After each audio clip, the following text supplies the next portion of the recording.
ChatGPT 4 has been launched, with many new features like a real-time database. Now, we can upload any file format and ask questions from ChatGPT.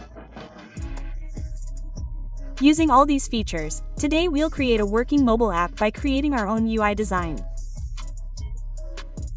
So, if you imagine that my app should be like this, its UI design should be like this, its design should work like this, its animation should work like this, then you can create a working mobile app simply by creating its design and image format. And in this video, my challenge is not to use any Android app building software. Therefore, this video is going to be very intuitive for beginners. So, let's start watching the full video without skipping.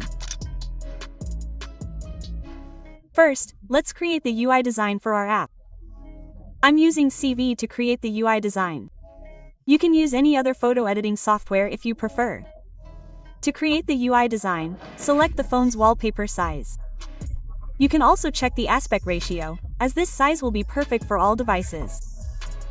So, to demonstrate, I'm going to create a timer app.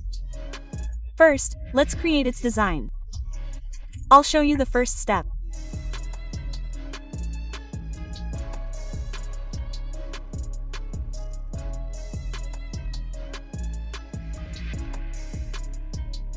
So, I've created a basic UI design for the timer app. My UI design skills aren't that great, but I've done what I could. Now, let me explain how the app works. So, here's a timer app. As soon as you click the start button, the timer will start. Seconds, then minutes, then hours. After this, clicking pause will stop the running timer. Meaning, it will be paused. After this, as soon as you click continue, the timer will start from the time you just set, meaning it will resume. Clicking restart will reset the timer to 0. So, this was the basic design and UI of our app and how it will work. Now we'll learn how to convert it into an app. The rest of the UI will remain the same as the one we created. We'll create a similar app. And you can create a better UI design with a little time. So, let's download this design. Our app's UI design is ready. Now we'll convert it into a mobile app. For this, we'll use the Flutter Online ID. If you've seen my previous video on Flutter, in which I explained Flutter, if you haven't already, check it out. I'll briefly explain the rest. Flutter ID was launched by Google, and Flutter is cross-platform. This means we can create apps for multiple OS with a single code in Flutter. This means we can create Android, iOS, and even websites with a single code. The language used in Flutter is called .language. This .language is made up of multiple languages. For example, it's a combination of Java, JavaScript, and C. This is a .language created by combining multiple languages. You can come to this website and use your Flutter ID without installing it. First, click Sign Up and create an account. I've already created an account here. So, let's log in. After logging in, the interface will look something like this. Click Show here and you'll see several templates. To create your project, we need to create a Flutter project. We want to create an app using our UI design. So, first, let's create a new project. Here, we'll select Hello World. We'll name our app.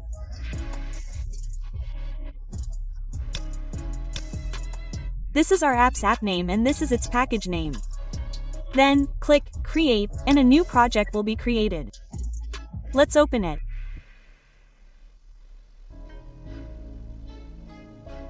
So our Flutter ID is now open online. Go to the Site Explorer and you'll see folders for multiple OS. As I mentioned, Flutter is cross-platform. This means you can create apps for multiple OS using a single code. Here, you'll find separate folders for multiple OS, such as for Android devices and Apple devices. You can also create websites. In this folder, you'll find our main .dot file, which is a single code. You can also create multiple codes if you wish. You can create activities as they are in Android Studio. The best thing about Flutter is that you can produce a good output with minimal code. Compared to Android Studio, you'll find that the front end and back end are separate. However, this one has a single code for both the front end and back end, which I found quite impressive. It's possible to produce a good output with minimal code. Go back to Explorer, open the Android folder, and click on the app. You'll see all the same files you see in Android Studio. For example, you'll find the manifest file, the java.cs file, and the resources folder. You can also see all those folders here. You can make changes to these files or create your app using the code from main.cs. In this Flutter ID Online, you'll also see the AI features. For example, I've selected this much code. Now you have to explain it. ChatGPT can also explain it. So, here you have to go to ChatGPT, the AI assistant. You can explore it. You can understand the code, how it works, or its documentation. You'll also find Fix My Error here. For example, if you make a mistake in some code or encounter an error, it won't tell you where the error is. It will simply provide you with the code itself. Meaning, if you make a mistake in this code, or if you look at the analysis, you see an error in this ID, it will provide you with the code directly, rather than just telling you where the mistake is. It will directly provide you with the code. This is a great thing. For beginners, learning how ID works, we won't be demotivated at the very beginning by an error in our first project. So, that was all about Flutter. Now, let's learn how to create our own timer app. Simply copy whatever code you found in the main .dot file. I'll explain why you need to copy it later. After copying, you need to go to the chat.gpt website. Upon visiting the ChatGPT website, you simply paste the code from the main .dot file here. Now, why did I paste it? The reason is that our main .dot file contains metadata specific to the app, such as the app name and package name. So, this is contained in the main .dot file, just like in the manifest file. If we don't provide this to ChatGPT, ChatGPT will provide its own code for the .dot file. So, if we paste it there, it will display an error. Alternatively, you can think of this code as metadata, so that whatever we provide to ChatGPT, ChatGPT will analyze the code and give us the output. So, we've pasted it. Now we'll give ChatGPT the command. So, first, we'll upload our UI design to ChatGPT. So, we uploaded it. Now, we'll type proc here to create our timer app.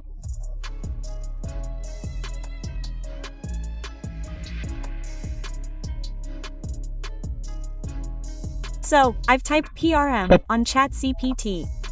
This is my app UI. I'll make a timer app. Meaning, I'm telling ChatGPT that this image is my UI design. Convert it into a timer app.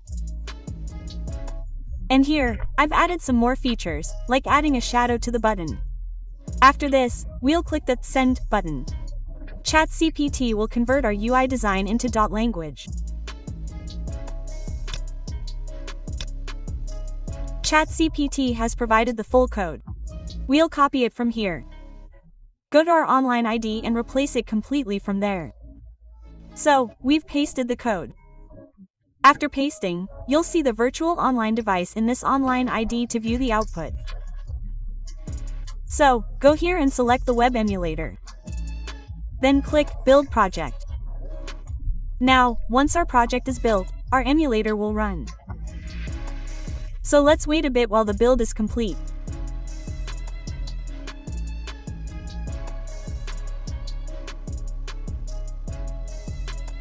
Our virtual device is open, and the app is created exactly as we created it in the UI design.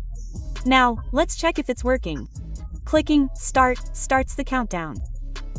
Clicking Push confirms yes, and clicking Continue continues from there. This means our timer is working perfectly, and clicking Restart resets the count to 0. Now, if you want to see the app's output on your real Android device, click on the QR code here, and you can scan it on your device to see the output. If you don't want to, you can also build the APK. But if you want to see it, you can view it in your browser. And you can also change the expectation ratio for different devices by clicking on the virtual device here. So, our app has been created exactly as we created it in the UI design.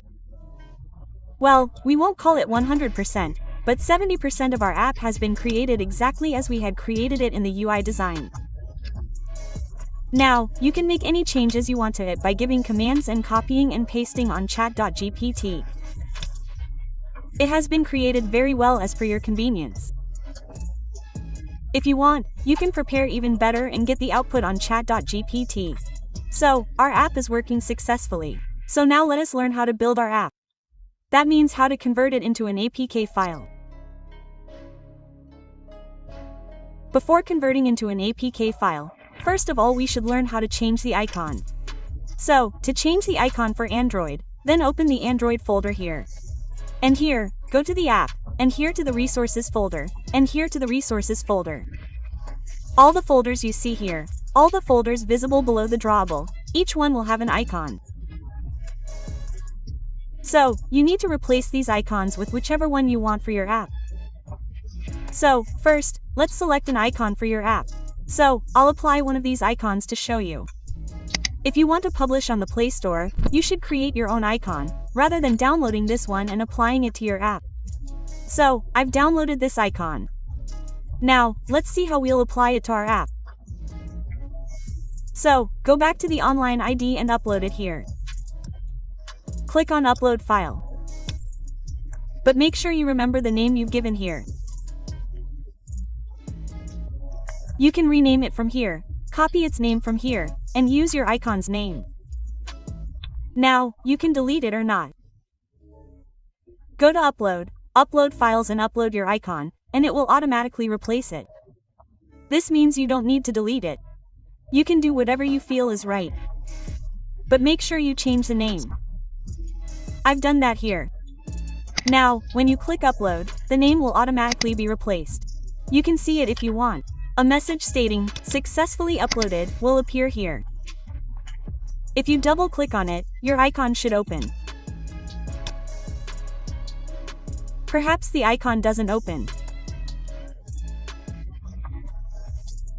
You need to replace all the folders you've provided with your icon. So, I've replaced all the folders with their icons. Now, let's build the app. So, to build the app, go back to the emulator and you'll find a variety of options. There's a 32-bit option, a 64-bit option, and an ISO option. We want to use 32-bit.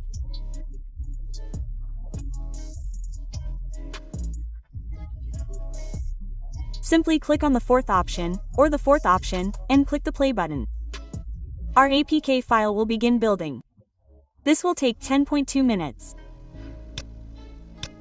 So, our APK file has been successfully built. Click on Get My APK here. You can download it from here or scan the QR code. The APK file for our app has been downloaded. Now you can install it on your device. But before that, if you're new, please don't forget to subscribe to the channel. And many of you have been asking me why I'm not making new videos. So my exams were going on right now, so I am making this video during the exam time. So if possible, please support me a little. By the way, I haven't made any videos in so many days, so the channel is down. So please support me a little. So let's see the output now.